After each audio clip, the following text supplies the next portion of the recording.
नए labour codes को लेकर कांग्रेस अध्यक्ष मल्लिकार्जुन खड़गे का केंद्र पर हमला। कहा, बिना सलाह लिए लागू किए लेबर कोड्स, कानूनों को बताया श्रमिक विरोधी। झारखंड के पूर्व मंत्री आलमगीर आलम को सुप्रीम कोर्ट से राहत। आलमगीर आलम और उनके निजी सचिव संजीव लाल को कोर्ट से मिली जमानत। कथित टेंडर कमीशन घोटाले से जुड़ा है मामला। तमिलनाडु की 17वीं विधानसभा का पहला सत्र। सीएम विजय ने विधानसभा के सदस्य के रूप में ली शपथ। सुप्रीम कोर्ट में डेटा सिस्टम की शुरुआत। सीजेआई सूर्यकांत ने लॉन्च की नई व्यवस्था। इसके जरिए सुप्रीम कोर्ट से जिला अदालत तक जुड़ेगा डेटा। पश्चिम बंगाल में हुई सुवेंदु मंत्रिमंडल की पहली बैठक। 5 कैबिनेट मंत्री हुए शामिल। सीएम सुवेंदु को मिला गार्ड ऑफ ऑनर। पश्चिम बंगाल के मुख्यमंत्री सुवेंदु के पीए की जान जाने के मामले में 3 संदिग्ध गिरफ्तार। बिहार के बक्सर और यूपी के बलिया से दबोचे गए। 6 मई को गई थी सुवेंदु के पीए की जान। सपा प्रमुख अखिलेश यादव ने बीजेपी पर साधा निशाना। कहा, मोदी सरकार से नहीं चल रहा देश।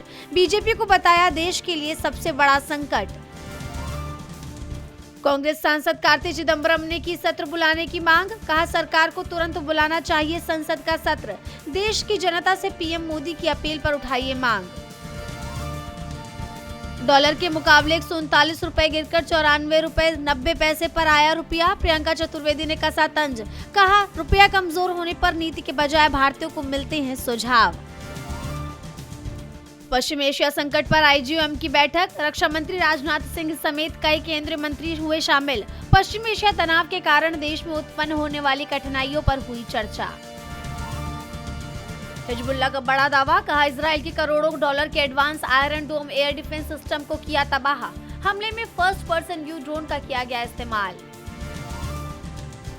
अमेरिकी राष्ट्रपति डोनाल्ड ट्रंप 13 मई को पहुंचेंगे चीन। बीजिंग में चीनी प्रेसिडेंट शी जिनपिंग से करेंगे मुलाकात। ईरान पर होगी चर्चा।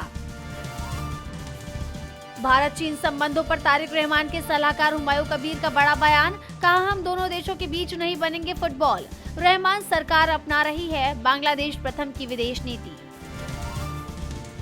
सऊदी अरब की खुफिया एजेंसी के पूर्व महानिदेशक प्रिंस तुर्की अल फैसल का बड़ा दावा। कहा, ईरान और सऊदी में युद्ध कराना चाहता था इजराइल। नेपाल में बड़ा विमान हादसा टला। टर्किश एयरलाइंस के विमान के टायर में लैंडिंग के वक्त लगी आग। विमान में 278 यात्री और 11 क्रू सदस्य थे सवार। पश्चिम एशिया संकट के बीच अडानी ने एआई और डेटा सेंटर पर दिया जोर। कहा, सस्ती बिजली ही भविष्य की नींव।